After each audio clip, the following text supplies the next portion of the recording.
Bismillahirrahmanirrahim. Assalamu alaikum, dear students. In this video, we will discover the electrolysis of the molten lead chloride.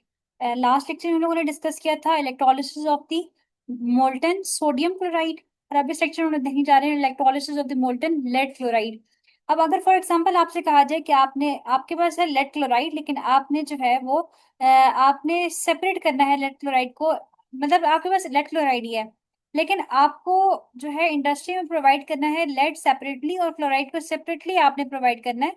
तो आप कैसे इनको extract करके separately आप lead और क्लोराइड जो है वो बना सकते हैं, आज हम इसको देखेंगे। हमारा पर्पस क्या है? To extract the lead metal. हमने लेड मेटल को एक्सट्रैक्ट करना है और इसके साथ साथ हम लोगों ने क्लोरीन गैस को एक्सट्रैक्ट करना है from the molten lead chloride. ठीक है, ये साथ आपके पास रोमन लैंग्वेज में टू इसलिए आता है बिकॉज हमारे पास ये जो होता है ना मोल्टन लेड क्लोराइड, PbCl2 की फॉर्म में होता है ये ना। सो इस पे चार्ज भी +2 का होता है, सेकंड इसकी ऑक्सीडेशन स्टेट 2 होती है, इसलिए हम यहाँ पे 2 लिखते हैं, लेकिन इसको हम लोग जाके बाद में डिस्कस करेंगे जब हम इनकी ऑक्सीडेशन स्टेट्स को पढ़ेंगे तब।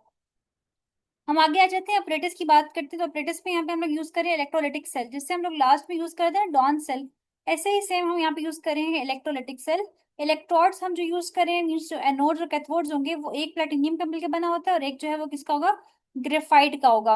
कंडीशंस हमारे पास क्या होगी? कंडीशन हमारे पास ये होगी कि हम लोग, आपको पता है कि एक बीकर लेते होते हैं और उसमें हम लोग लेड क्लोराइड को लेंगे सॉलिड की फॉर्म में, और इसके बाद इसको क्या करेंगे, हम हीट करेंगे और हीट करके हम उसको जो है वो फ्लेम से इसको हीट करेंगे और हीट करके उसको हम लोग लिक्विड बनाएंगे। ठीक है, तो कंडीशन ये है, electrolysis is done at a temperature above 327 degree centigrade.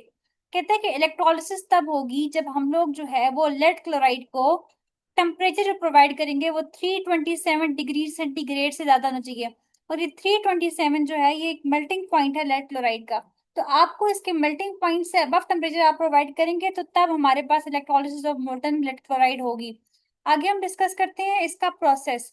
Process हमारे पास ये होता है कि मोल्टन लेड क्लोराइड जो है उसमें आपके पास क्या क्या होता है। यहाँ पे सेंटर में आपके पास देखिए मोल्टन लेड क्लोराइड क्लोराइड पड़ा हुआ है। आप जब इसको हीट करेंगे, हीट करने से क्या होगा कि ये लेड और क्लोराइड के अंदर ये कन्वर्ट हो जाएगा। आपके पास ये ब्रेक हो जाएगा और आपके पास एक तरफ जो है ना वो लेड आ जाएगा और एक तरफ आपके पास जो है ना वो क्या आ जाएगा, क्लोराइड आ जाएगा। अब जो एनोड होगा वहां पे आपके पास आ जाएगा क्लोराइड, और जो लेड जो आपके पास कैथोड होगा, आपके पास जो एनोड होगा वहां पे आपके पास आ जाएगा क्लोराइड, और जो आपके पास कैथोड होगा वहां पे आपके पास आ जाएगा लेड।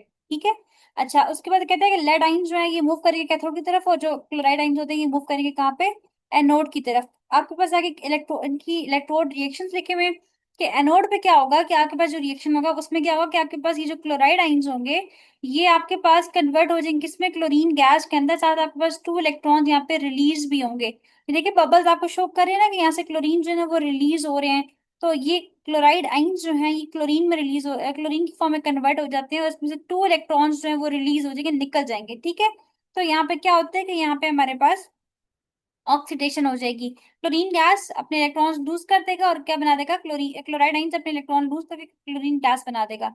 इस तरह से हमारे पास क्या होता है, कैथोड के ऊपर हमारे पास यहाँ पे जो लेड है वो अपने 2 इलेक्ट्रॉन इसमें हम ऐड करेंगे, मीन्स के जो इलेक्ट्रॉन्स क्लोरीन ने अपने लूज किए थे ना, +2 इलेक्ट्रॉन यहाँ पे लूज किए थे, अब वो इलेक्ट्रॉन आ जाएंगे लेड के पास और वो लेड के साथ मिलके लेड Pb+2 की फॉर्म में है, और इसके साथ वो 2 इलेक्ट्रॉन्स जब मिलेंगे तो वो क्या हमारे पास बन जाएगा, वो हमारे पास बन जाएगा lead.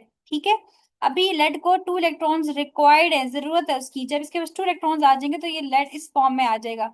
Lead ions gain electron to form molten lead बना देगा। ठीक है, सो हमारे इस तरह से हम लोग लेड क्लोराइड से PbCl2 से हम इससे सेपरेट कर सकते हैं लेड को और क्लोरीन को। ठीक है, ओवरऑल आपका आउटकम क्या है, ओवरऑल रिजल्ट हमारे क्या निकले हैं, क्लोरीन गैस रिलीज हो चुकी है एनोड के ऊपर, यहाँ पे जाके क्लोरीन गैस, यहाँ पे Cl2 की फॉर्म में क्लोरीन गैस रिलीज हो जाएगी, और यहाँ पे आपके पास जो है मोल्टन लेड जो है वो रिलीज हो जाएगा, कलेक्ट हो जाएगा कैथोड के ऊपर। मोल्टन लेड जो है वो कलेक्ट कर लेंगे कैथोड के ऊपर। ठीक है, तो ये कंप्लीट आपके पास क्या था, electrolysis of the molten lead chloride. इस एक दफा आपने इसको अपनी बुक से रीड करना है।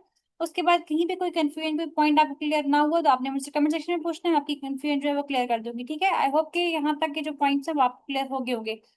नेक्स्ट हम डिस्कस करने जा रहे हैं अपना topic number 4.2.2 which is about the electrolysis of concentrated aqueous solution of sodium chloride. ठीक है, अब आपके पास सोडियम क्लोराइड का एक्वस सॉल्यूशन है, मींस के आपने आपके पास क्या है, आपने एक बीकर लिया और बीकर में आपके पास यहाँ पे पड़ा हुआ है सोडियम क्लोराइड। लेकिन अब आप इसको हीट करके और इसको आप जो है लिक्विड में कन्वर्ट नहीं करे, बल्कि आपने इसमें डाला है वाटर। आप इसमें वाटर ऐड करें और वाटर ऐड करके इसको आपने वाटर में डिजोल्व करना है इस तरह से कि जो सॉल्ट है ये अपनी एक्वस फॉर्म में आ जाएगा। ठीक है, ये लिक्विड सोडियम क्लोराइड की फॉर्म में आ जाएगा। अब आपने ना इसकी इलेक्ट्रोलिसिस करनी है, तो क्या होगा, electrolysis of a concentrated aqueous solution of sodium chloride also called as brine. ये जो हमारे पास ब्राइन, पता है क्या होता है आपके पास, ये एमसीक्यूज भी आ सकता है कि what is brine. Brine is the aqueous solution of sodium chloride. ये होता है ब्राइन। ठीक है, ये ब्राइन की डेफिनेशन है। aqueous solution of sodium chloride is called as the brine. Aqueous solution of sodium chloride NaCl is called as the brine. ठीक है, हम इसको यूज करते हैं कहाँ पे, इंडस्ट्रियल प्रोडक्शन के अंदर। इंडस्ट्रीज में, हमारी बड़ी बड़ी इंडस्ट्रीज होती हैं, वहां पर हम लोग जो है इसको यूज करते हैं ब्राइन को। ये जो हमारे पास एक्वा सोल्यूशन होता है NaCl का, इसको हम यूज करते हैं। और जब हम इसको यूज करते हैं तो इंडस्ट्रीज में क्या प्रोड्यूस होता है, इंडस्ट्रीज में हमारे पास जो है वो क्लोरीन गैस प्रोड्यूस होती है, हाइड्रोजन गैस प्रोड्यूस होती है, साथ साथ हमारे पास जो है वो सोडियम हाइड्रोक्साइड जो है वो प्रोड्यूस होता है, NaOH प्रोड्यूस होता है। हम वन बाय वन देखेंगे कि chlorine gas, hydrogen gas, sodium hydroxide कैसे प्रोड्यूस हो चुके हैं। अभी तक आपको सिर्फ इतना अंडरस्टैंड कर लें कि इलेक्ट्रोलिसिस अगर आप करेंगे कंसंट्रेटेड एक्वस सॉल्यूशन की ऑफ सोडियम क्लोराइड, को हम लोग कहते होते हैं ब्राइन, तो उससे क्या होता है, आपके पास chlorine gas, hydrogen gas, sodium hydroxide gas, ये तीन चीजें जो है वो प्रोड्यूस होती हैं। जैसे जब हम लोगों ने लेड क्लोराइड की इलेक्ट्रोलिसिस की थी, तो हमारे पास जो है वो लास्ट में लेड और क्लोरीन सेपरेटली हमारे पास प्रोड्यूस हुए थे। इसी तरह से अगर आप NaCl की इलेक्ट्रोलिसिस करेंगे, लेकिन NaCl कौन सा वाला, एक्वस सोल्यूशन है NaCl का, तो आपके पास क्लोरीन गैस, हाइड्रोजन गैस और सोडियम हाइड्रोक्साइड जो है वो प्रोड्यूस होते हैं। अब हम बात करते हैं इसके एक्सपेरिमेंटल सेटअप की। तो एक्सपेरिमेंटल सेटअप ये होता है कि हमारे पास दो इलेक्ट्रोड्स हैं। फर्स्ट को हम कहते हैं एनोड, सेकंड को हम कहते होते हैं कैथोड। एक हमारे पास जो है वो प्लेटिनियम का मिलकर बना हुआ है और एक जो है हमारे पास जो है वो कार्बन या ग्रेफाइट का मिलकर बना हुआ है। ठीक है, सेकेंडली आपके पास इलेक्ट्रोलाइट्स कौन से हैं, आपके पास इलेक्ट्रोलाइट क्या है, आपके पास aqueous solution of sodium chloride ही यहाँ पे इलेक्ट्रोलाइट, जिसको हम लोग कहते हैं कंसंट्रेटेड ब्राइन। आपके पास यहाँ जो सेल यूज कर रहे हैं उसको हम कहते हैं इलेक्ट्रोलिटिक सेल।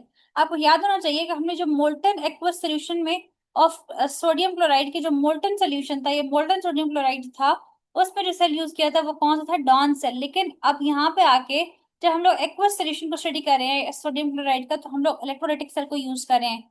इसके पास क्या होता है, टू कंपार्टमेंट्स होते हैं। देखिए ये टू कंपार्टमेंट्स है, एक आपके पास जो है वो एक ये वाला कंपार्टमेंट है, एक आपके पास ये वाला कंपार्टमेंट है, और आपके पास सेकंड आपके पास कंपार्टमेंट जो है वो ये वाला कंपार्टमेंट है। ठीक है, ये दो आपके पास इस तरह से कंपार्टमेंट्स आते हैं। ठीक है, एक यहाँ तक कंपार्टमेंट बनता है और एक कंपार्टमेंट जो है आपका वो ये वाला एरिया बन रहा है। ठीक है, अच्छा इसके बाद आगे देखें कि हमारे पास क्या है कि टू कंपार्टमेंट्स है विद इलेक्ट्रोड्स, इनमें इलेक्ट्रोड्स हैं और वो कनेक्ट हुए हैं इसके साथ, एक बैटरी के साथ वो कनेक्टेड है। ठीक है, अब आगे हम इसकी एक्सप्लेनेशन को स्टडी करते हैं कि हमारे पास यहाँ पे क्या लिखा हुआ है, क्लोरीन आइंस जो है ये मूव करेंगे टुवर्ड्स द एनोड। जब हम लोग एक्वस NaCl को यहाँ पे लेकर आएंगे, जो NaCl जिसको हम लोगों ने वाटर में ऐड किया है, यहाँ पे पीछे वाटर भी पड़ा हुआ है और एक्वस NaCl भी पड़ा हुआ है। देखिए आपको ये नजर आ रहा है ना, ये वाटर लिखा हुआ है, मीन्स के इसके अंदर हमारे पास जो है वो एक्वस NaCl का मतलब है ये एक्वस क्या होता है, एक्वा क्या होता है, वाटर। मीन्स कि यहाँ पे वाटर हम लोगों ने ऐड कर लिया, साथ हम लोगों ने NaCl ऐड कर लिया। ठीक है, दोनों को ऐड किया हुआ है। तो उसमें से क्या होता है कि जो क्लोराइड आइंस होते हैं मूव करते हैं towards the anode. Chloride ions जो है ये मूव करेंगे एनोड की तरफ, और यहाँ पे जाके क्या होता है, ये ऑक्सीडाइज हो जाएंगे। मीन्स क्या, ये अपने इलेक्ट्रॉन्स को लॉस करेंगे और उसके बाद ये क्लोरीन गैस में कन्वर्ट हो जाएंगे और यहाँ पे आके क्लोरीन गैस जो है वो रिलीज हो जाएगी। ठीक है, ये देखिए यहाँ पे क्लोरीन गैस जो है वो क्या हो रही है, रिलीज हो रही है। इसके बाद अगर आप देखें तो हमारे पास क्या है, सेकंड पॉइंट हमारे पास आता है। ये फर्स्ट पॉइंट हम लोगों ने स्टडी कर लिया है। सेकंड पॉइंट ये है कि सोडियम आइंस जो है ये मूव करते हैं towards the cathode. Sodium ions जो है, क्लोरीन क्लोराइड आयन यहाँ मूव कर चुके हैं ना, जो सोडियम आइंस हैं Na पॉजिटिव है, ये मूव करेगा टुवर्ड्स द कैथोड, मूव करेगा but do not get reduce to sodium metal. लेकिन सोडियम मेटल में कन्वर्ट नहीं होगा, रिड्यूस नहीं होगा। क्यों नहीं होगा, क्योंकि हमारे पास है एक्वस NaCl। क्लोराइड आइंस तो उसके पास तो एक्स्ट्रा इलेक्ट्रॉन थे, उसने वो लॉस करके यहाँ से रिलीज हो चुका है। लेकिन सोडियम को यहाँ पे इलेक्ट्रॉन्स की रिक्वायरमेंट है, उसको इलेक्ट्रॉन्स रिक्वायर्ड है, उसको इलेक्ट्रॉन्स चाहिए। तो इसलिए क्या होता है कि यहाँ पे वो अपने आप को रिड्यूस करके सोडियम मेटल की फॉर्म में नहीं ला सकता और यहाँ से सोडियम जो है यहाँ से नहीं निकल सकेगा। फिर क्या होगा अगर थोड़ी वजह से नहीं निकल सकता, तो हम क्या हम देखेंगे कि ये होगा कि हमारे पास ये जो वाटर है, वाटर भी ब्रेक हो सकता है ना। आपको पता है H2O अगर ब्रेक हो जाए, टूट जाए, तो क्या इक्वेशन बनती है आपके पास? H पॉजिटिव की फॉर्म में आ जाता है और OH जो है ये नेगेटिव की फॉर्म में आ जाता है। ठीक है। अब क्या होगा कि जब यहाँ से हमारे पास वाटर ब्रेक होगा तो हमारे पास H इंस्टेड, वो कहते हैं कि जो H पॉजिटिव आइंस हैं वाटर के, वो रिड्यूस हो जाएंगे और वो क्या बना देंगे? Hydrogen gas. यहाँ पे आके वाटर रिड्यूस होगा और यहाँ से हाइड्रोजन गैस की फॉर्म में हाइड्रोजन जो है वो निकल जाएगा। ये देखिए H2 आपको शो किया जाना है, यहाँ से H2 यहाँ से निकल चुके हैं। वाटर कीप आयनाइजिंग, इसी तरह से वाटर बार बार वाटर के मॉलिक्यूल्स आएंगे, वो आयोनाइज होते जाएंगे। आयोनाइज का मतलब क्या होता है? आइंस बनते जाएंगे, मीन्स के वाटर ब्रेक होता जाएगा और वाटर ब्रेक होके जो है वो H प्लस और OH नेगेटिव कंटिन्यूअसली बनाता रहेगा, बार बार बनाता रहेगा, बनाता रहेगा। तो water keeps ionising to replace the used up H positive ions. ठीक है, वाटर वाटर जो है वो आयनाइज होता जाएगा और उससे क्या होगा कि ये H पॉजिटिव आइंस को रिप्लेस करता जाएगा, मीन्स H पॉजिटिव आइंस बनते जाएंगे यहाँ पे। फिर क्या होगा कि देखो H पॉजिटिव आइंस तो हमारे पास यहाँ से आके कैथोड पे आएंगे और वो तो रिलीज हो जाएंगे, वो तो यहाँ से निकल जाएंगे बाहर रिड्यूस होके। पीछे क्या रह जाता है? आपने देखा पीछे क्या रह जाएगा? हमारे पास एक है वाटर, वाटर का H पॉजिटिव निकल चुका है, और एक हमारे पास थी कोई NaCl वाली, उसमें क्या था कि NaCl किससे क्या बनता है? Na प्लस और Cl नेगेटिव बनता है। अब Cl नेगेटिव भी क्लोराइड की फॉर्म में कन्वर्ट होगी, वो भी यहाँ से रिलीज हो चुका है। तो पीछे क्या रह जाता है हमारे? पीछे हमारे पास रह जाएगा, यहाँ से सोडियम रह गया और यहाँ से रह चुका है हमारे पास OH नेगेटिव। अब ये दोनों के दोनों जो है ना सोल्यूशन के अंदर यहाँ पे पड़े हुए हैं। ठीक है, तो आपस में दोनों रिएक्शन करेंगे, Na प्लस और OH नेगेटिव आपस में रिएक्शन करेंगे और ये क्या बना देंगे? हमारे पास NaOH, सोडियम हाइड्रोक्साइड यहाँ पे बन जाएगा। ठीक है, यहाँ पे देख ले क्या है कि Na पॉजिटिव और OH negative remain in the solution, solution में रह जाएंगे। ये क्या बना देंगे? फॉर्मिंग सोडियम हाइड्रोक्साइड बना लेंगे। ठीक है, यहाँ से सोडियम हाइड्रोक्साइड बन जाएगा। अब हम इसके रिएक्शन की बात करें तो रिएक्शन हमारे पास क्या होगा कि एनोड के ऊपर क्लोराइड आइंस जो है इनको ऑक्सीडाइज करते हैं तो ये क्लोरीन गैस में कन्वर्ट हो जाएंगे, और कैथोड के ऊपर हाइड्रोजन आइंस जो है ये रिड्यूस होकर हाइड्रोजन गैस बना देंगे। ये मैं आपको अभी तक बता चुकी हूँ इन दोनों का। ठीक है, ये देखिए आपके पास क्लोराइड आइंस है, ये आपके पास क्या होगा कि ये क्लोरीन गैस के अंदर कन्वर्ट हो जाएंगे और साथ साथ हमारे पास यहाँ पर 2 इलेक्ट्रॉन्स जो है वो रिलीज हो जाएंगे। यहाँ पे आप देख रहे हैं कि नीचे लिखा हुआ है AQ। AQ मीन्स होता है एक्वस। यहाँ पे मैं आपको बता देती हूँ, AQ से बनता है एक्वस। एक्वस मीन्स कि जो क्लोराइड आइंस है वो वाटर में थे, इसलिए हम कहते हैं कि एक्वस सोल्यूशन के अंदर है। ठीक है, कि क्लोराइड आइंस है। इस तरह से हाइड्रोजन भी एक्वस सोल्यूशन के मीन्स वाटर में पड़े थे, इस वजह से साथ 2 इलेक्ट्रॉन्स ही लेके H2 की फॉर्म में आ जाएंगे। इंपॉर्टेंट रिजल्ट हमारे पास क्या निकला है कि हमारे पास जो प्रोडक्ट्स बने यहाँ पे इलेक्ट्रोलाइसिस के, वो आपके पास 3 प्रोडक्ट्स हैं। एनोड के ऊपर आपके पास जो है वो क्लोरीन गैस रिलीज हो रही है, ये देखिए यहाँ के पास एनोड है, यहाँ पे क्लोरीन गैस रिलीज हो रही है। कैथोड पे आपके पास हाइड्रोजन गैस रिड्यूस हो रही है और उसके साथ साथ आपके पास जो है वो सोडियम हाइड्रोक्साइड आपके पास प्रोड्यूस होगा सोल्यूशन के अंदर, जो कि रहेगा तो सोल्यूशन के अंदर ही, लेकिन आपके पास एक NaOH भी यहाँ पे प्रोड्यूस हो रहा है। तो ये आपके पास 3 प्रोडक्ट्स हैं इलेक्ट्रोलाइसिस की। हमने स्टार्टिंग में जो डिस्कस किया था ना कि electrolysis of a concentrated aqueous solution of sodium chloride, also called है, जिसको हम लोग जो है वो ब्राइन भी कहते हैं, इसको हम लोग यूज करते हैं किसके लिए? Industrial production of chlorine gas की प्रोडक्शन के लिए, हाइड्रोजन के लिए या सोडियम हाइड्रोक्साइड। अब अगर कभी भी आपको कोई क्लोरीन गैस, अगर आपको जो है वो हाइड्रोजन गैस या सोडियम हाइड्रोक्साइड गैस रिक्वायर्ड होगी, तो आप जो है वो अगर इलेक्ट्रोलिसिस करेंगे aqueous solution of sodium chloride की, तो आप जो है ये प्रोड्यूस कर सकते हैं। ठीक है, इस तरह से आपको यहाँ पे मिल जाएगा। सो यहाँ तक हमारे जो टॉपिक नंबर 4.2.2 था, और इसके साथ हमारे पास जो टॉपिक नंबर 4.2.2 है ये हम लोगों ने यहाँ पे कंप्लीट कर लिया है। इंशाल्लाह नेक्स्ट लेक्चर में हम लोग स्टार्ट करने जा रहे हैं अपना नेक्स्ट टॉपिक 4.2.3। सो यहाँ तक कोई भी क्वेश्चन हो, कोई क्यूरी हो, कुछ पॉइंट कोई भी पॉइंट समझ ना आया हो, तो जस्ट मुझे आपने टेक्स्ट करना है, कमेंट करना है नीचे वीडियो के कमेंट बॉक्स में, और मैं आपको जरूर आपकी क्यूरी का रिस्पॉन्स करूंगी। इंशाल्लाह नेक्स्ट टीचर में अगेन हम लोग यहाँ पे मिलेंगे, और अपना ख्याल रखिएगा, अपने पेरेंट्स का ख्याल रखिएगा, मुझे अपनी दुआ में याद रखिएगा। Until the next lecture, Allah Hafiz.